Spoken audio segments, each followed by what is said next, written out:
Hello and welcome to Shaka Extra Time, a show that comes to you live right here on Facebook Live.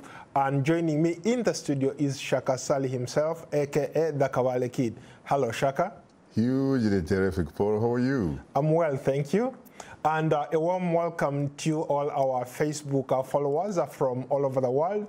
Shaka Extra Time is a place where you get to ask real questions to Shaka himself.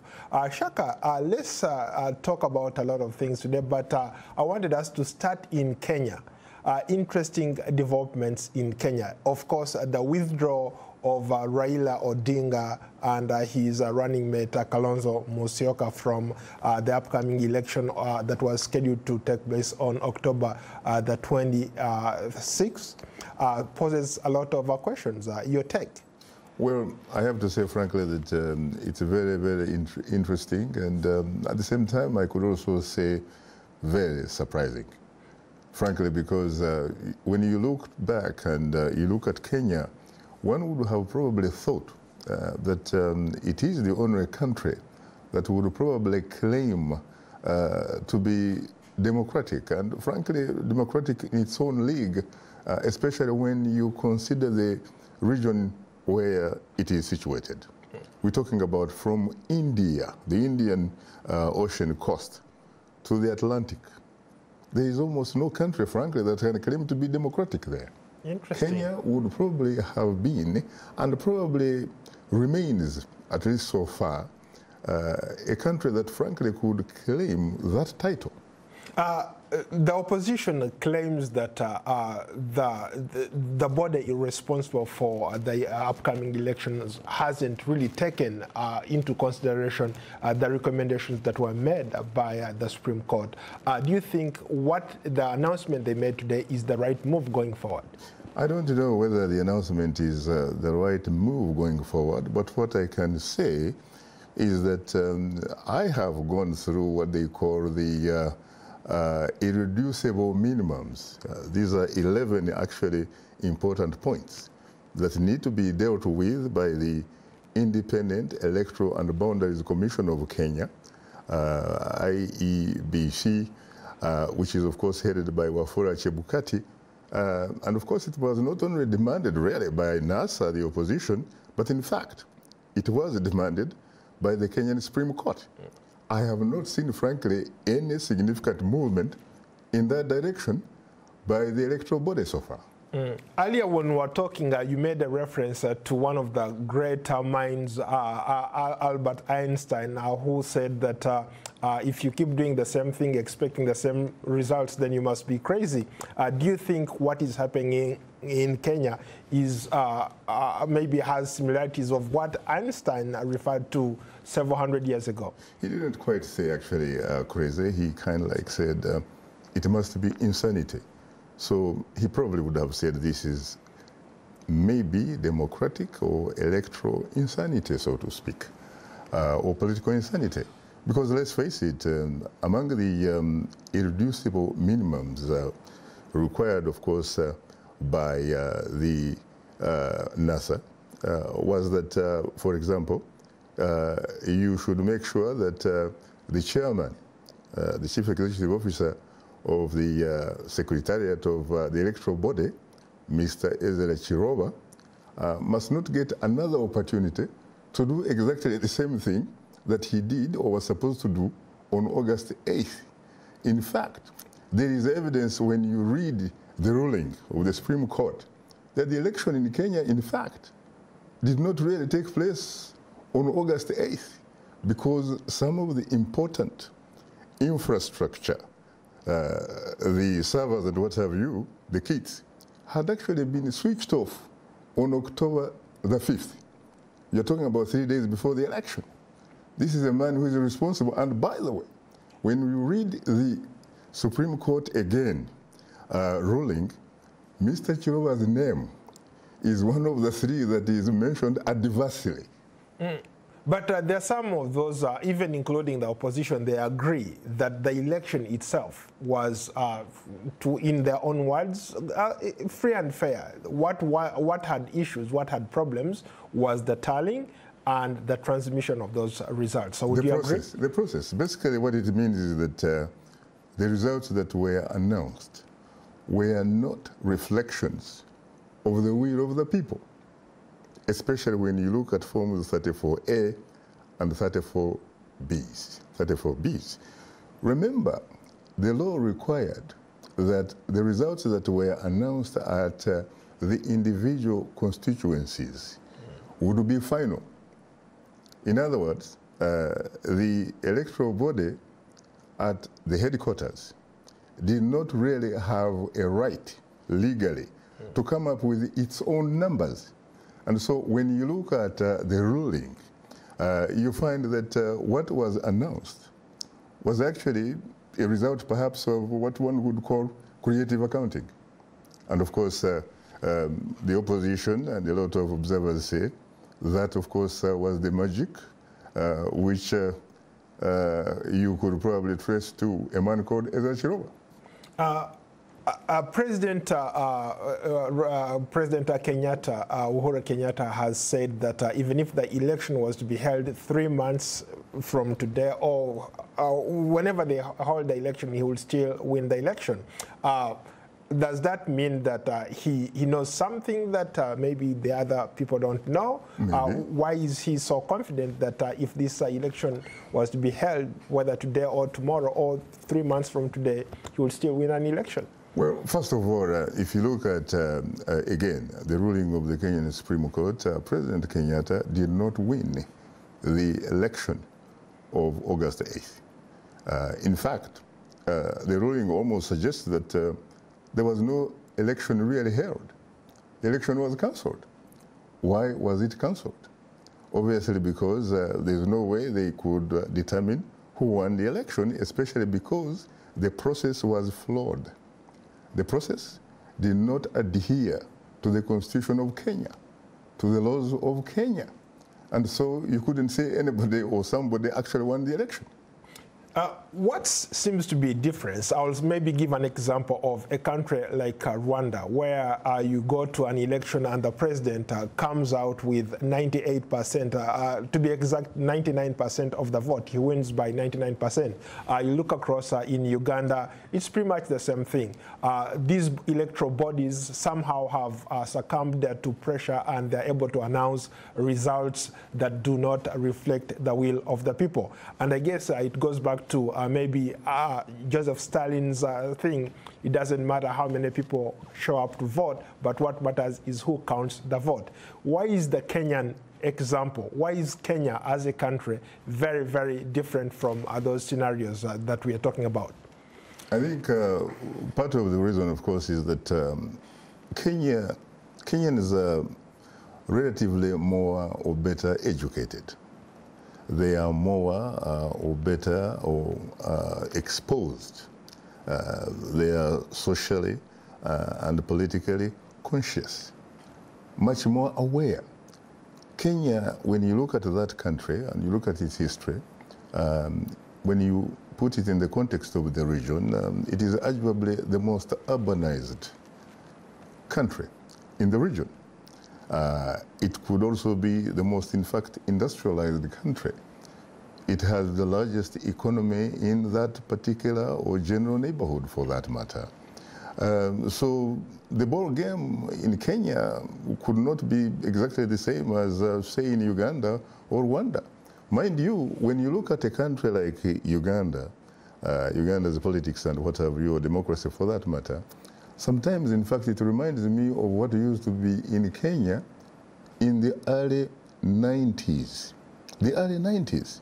You see, you do have a multi-party sort of setup in Uganda, but for the most part, really, the elections or the state or whatever runs pretty much on a one-party state template. You still have the state fused together with the ruling party, the NRM. The Kenyans have gone a little bit away from that.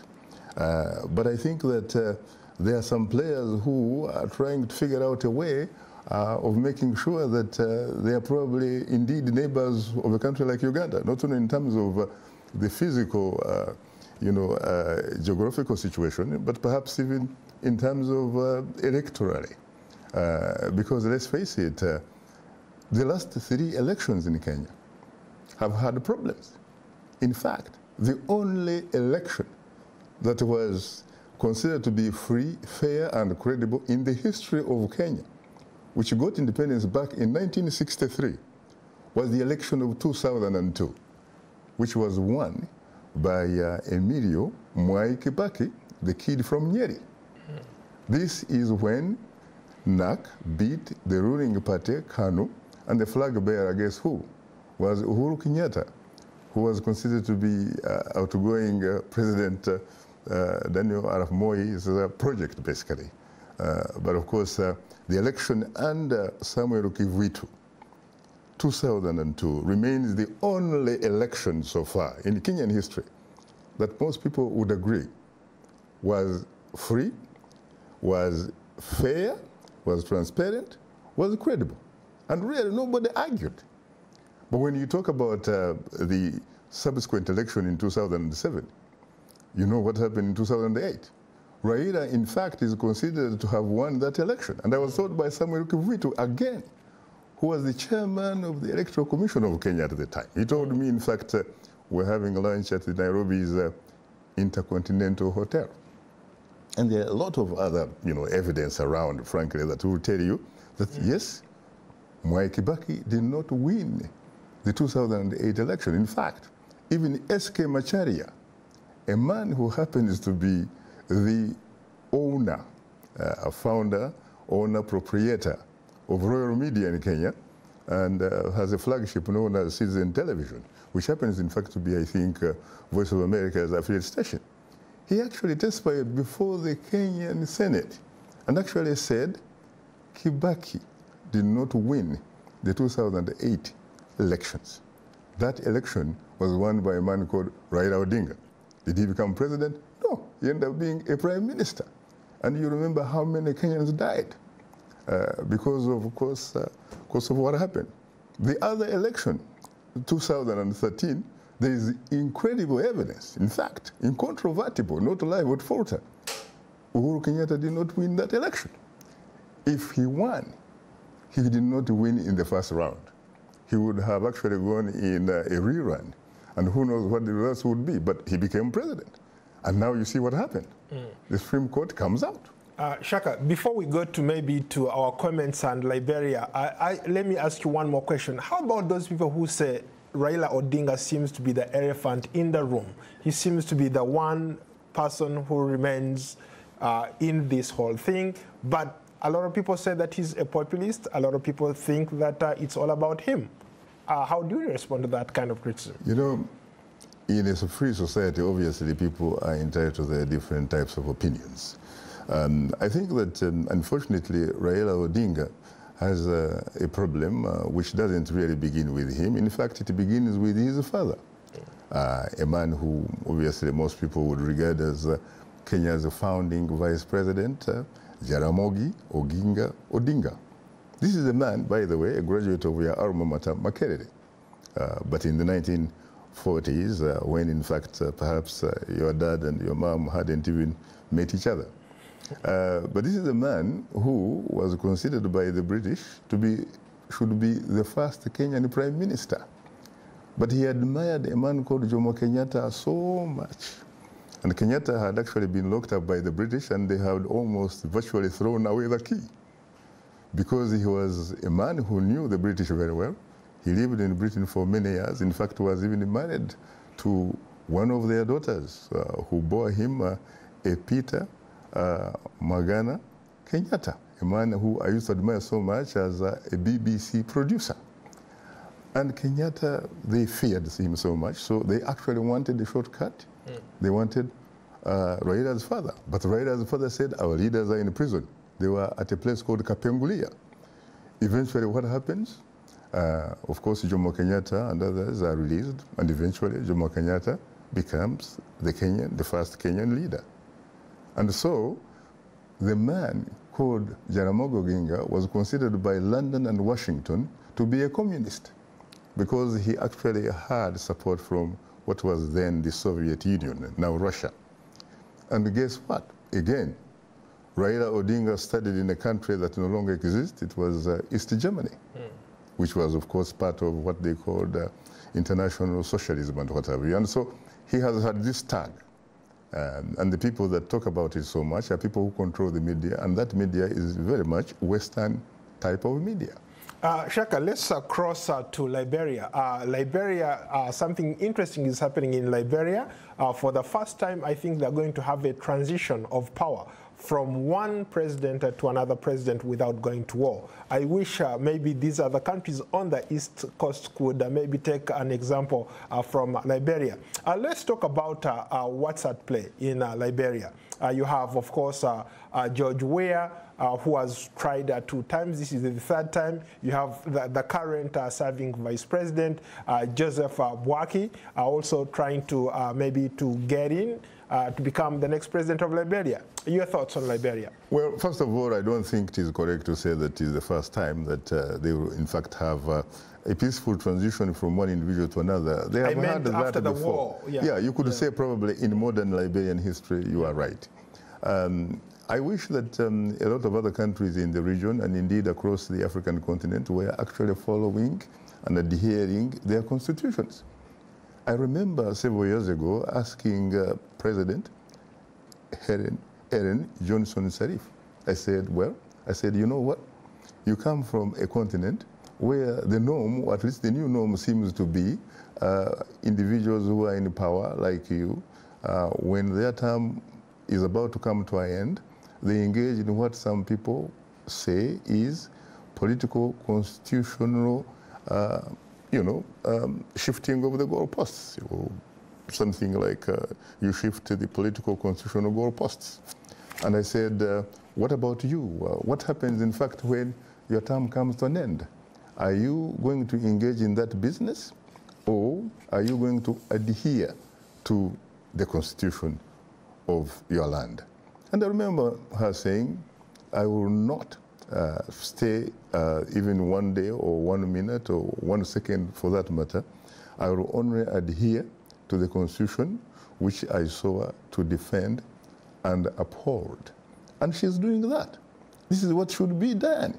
But in the country where you and I come from, for example, you have reached a point where even a place that is almost sacred, really, you're talking about the parliament, where people are supposed to be lawmakers making laws that affect everybody, it has almost become a battlefield. Except that this time you have security forces going in civilian clothes and essentially making sure there is no such a thing as parliamentary immunity of anybody. Simply because there is a move underway, again, to make a major constitutional amendment. This amendment, someone would say, is like an entrenched sort of article. But you know what? You have to change it because the incumbent president says he is going nowhere.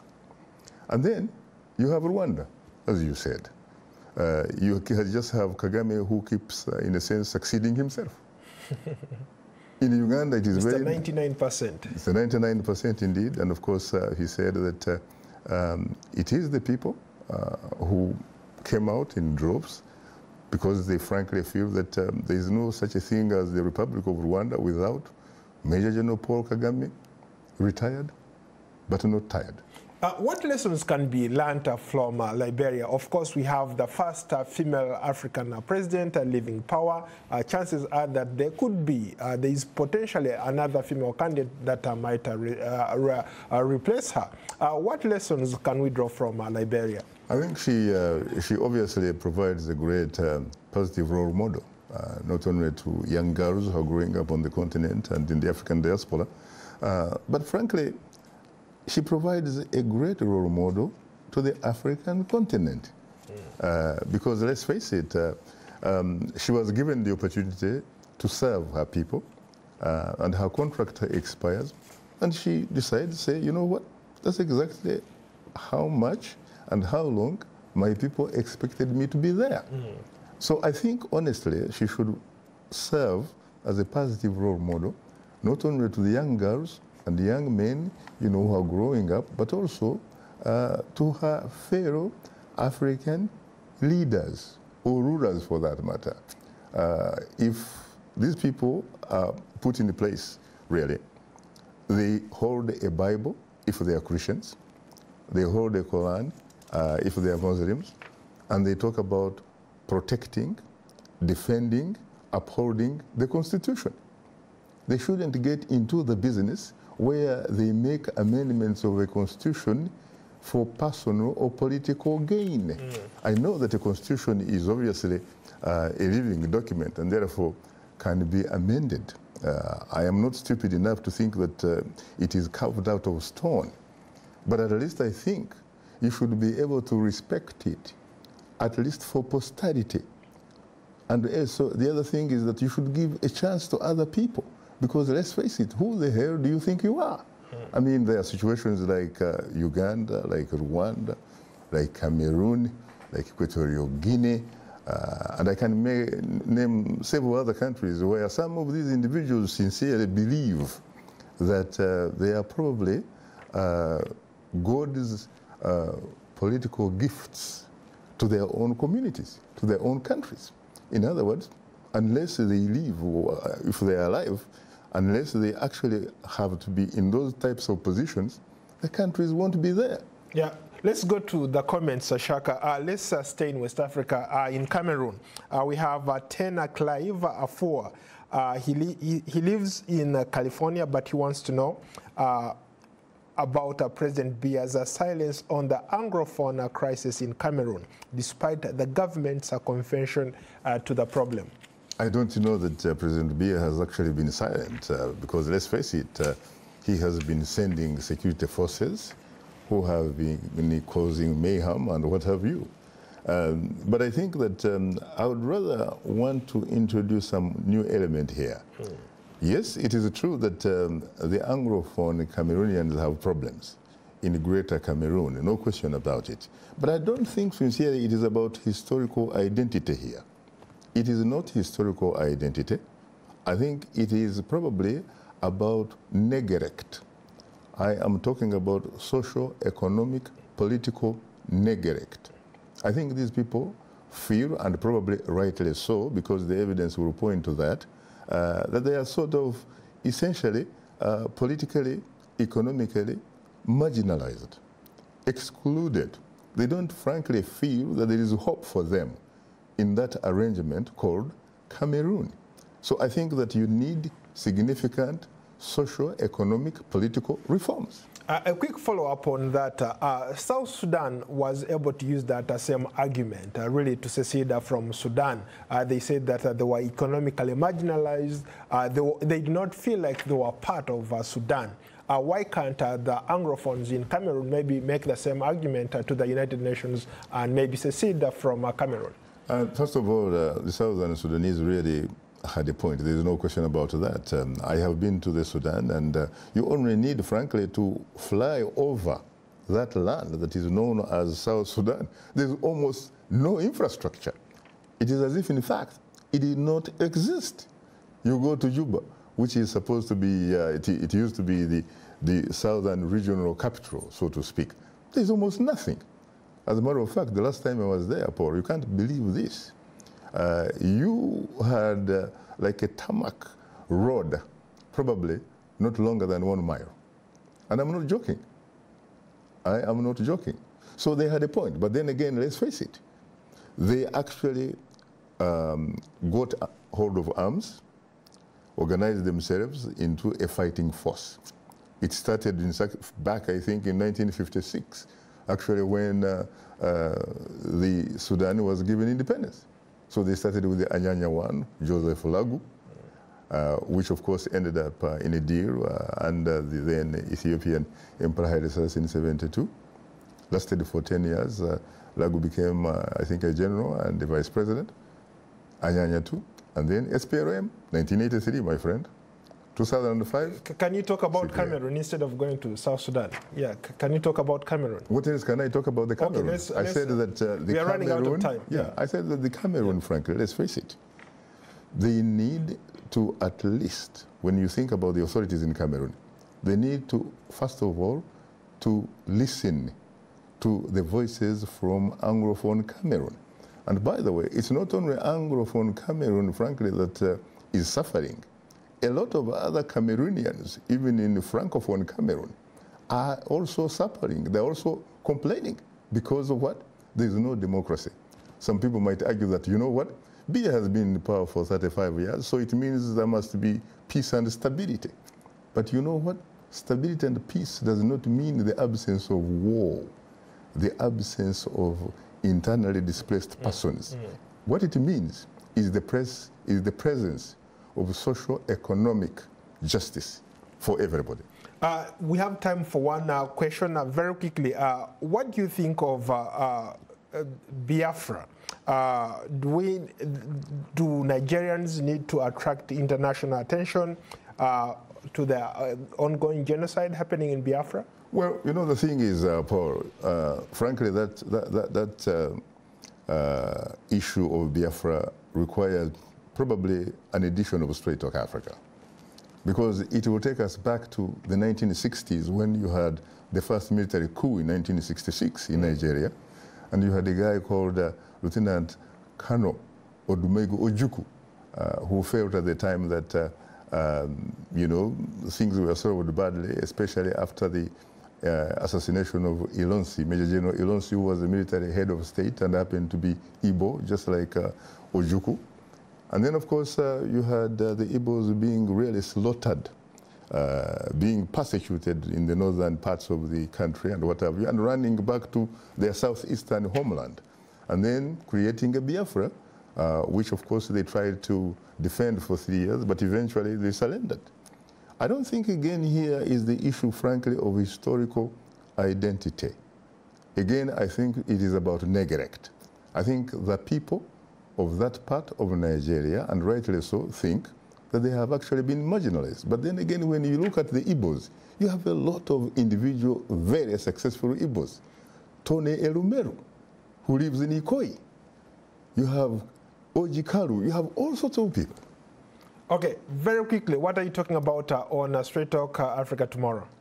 We are actually going to be looking at women in technology.